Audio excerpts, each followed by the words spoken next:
د خیبر پښتونخوا په جنوبي ضلع ټانک کې ځایي ځوانانو د نشهیي توکو د مخنیوي لپاره احتجاجي لاریون کړی او غوښتنه کړې چې په علاقه کې د نشهیي توکو د کاروبار مخنیوي وکړی شي. په ټانک ضلع کې د بیټني ځوانانو په نوم تنظیم چې دغه احتجاجي لاریون تابعه یې کړې، د لاریون ګډونوال تور لګوي چې په صوبه کې ورګډې شوي قبایلي علاقې افر ټانک سره په پوله د ټانک ضلع کومې علاقې پرتې دي، هلته په هر کور کې د نشهیي توکو کاروبار روان دی. دوی وویل دغلته چرس، هیرون او آیس خرڅول کیږي، د علاقې نوی ځوان کهول د دې نشهیي توکو ښکار کیږي او په حکومتي کچه هیڅوک پوښتنه نه کوي. د احتجاج یو ګډونوال مشر افتخار بیټني وویل د احتجاجي لاریون د لارې حکومت ته ښکاره کول غواړي چې د علاقې ځوانان غوښتنه کوي چې نوی کهول دی د دې ناسور څخه وژغوري او د نشهیي توکو د کاروبارانو پر ضد دی کلک ګامونه پورته کړي. پورا منرلی و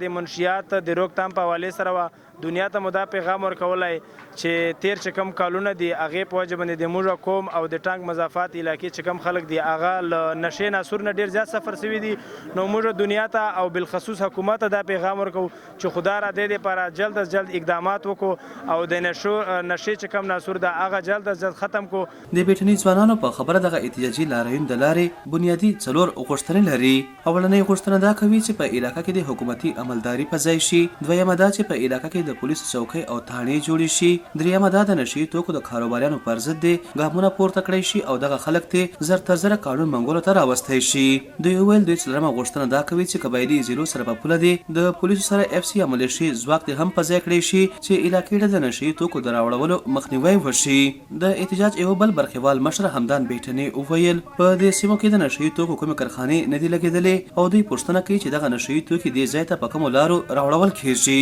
بیټنو کلو چې دا کوم منشیات عام دي دا له کومو علاقو راځي او دې چې څوک ورسره ملوث دي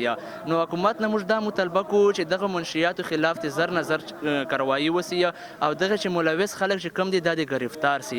په یاد لاریون کې زیاتره ځوانان و چې د لسګونو په شمیره کې وو او په لاریون کې زده کوونکي، سیاسي غړو او مدني فعالینو ګډون کړی دی. د ټانک ضلع د پولیسو مشر ډي پی او سجاد صاحبزاده وویل هغه د ځوانانو دغه لاریون هرکلی کوي چې د نشهیي توکو پر ضد راوتلي دي او زیاته کړه دوی په خپله هم هڅه کوي چې د نشهیي توکو مخنیوی وکړي. هغه تایید کړه چې په علاقه کې د نشهیي توکو کاروبار کیږي خو دوی ته په علاقه کې د عملیاتو په وخت غټه ستونزه دا رامخې ته کیږي چې دوی کله هم د نشهیي توکو د کاروباریانو پر ضد عملیات کوي، علاقې ته ځي نو بیا د علاقې خلک د دوی سره په جګړه کیږي. پولیسو افسر وویل دوی د علاقې د ځایي خلکو نه غوښتنه کوي او مرسته ترې غواړي که د علاقې خلک د نشهیي توکو د کاروباریانو په مخنیوي کې د پولیسو مرسته وکړي، دوی کولی شي چې علاقه د دې رنځ څخه خلاصه کړي. موږ دا خلک اوس داسې په ګوته کړي دي چې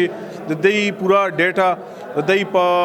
پروفایلینګ به پاږي کېږي او دای ته بیا نور مسلې کدی د اساس پرېږدینه د منشیاتو دا دای ته به وقتن فوقتن نور مسلې مخې ته کیږي. پولیسو افسر اول دغه لاریون ښکاره کړه چې په علاقه کې ځوانان د نشهیي توکو پر ضد راوتل د دې سره به د پولیس ځواک حوصلې لوړې شي او تمه لري چې اوس پولیس هم په ډاډ د نشهیي توکو د کاروباریانو پر ضد عملیات وکړي او دغه هڅه به روانه وساتي. عدنان بیټنی، وایس اف امریکا، ډیوه راډیو او ټي وي، ټانک.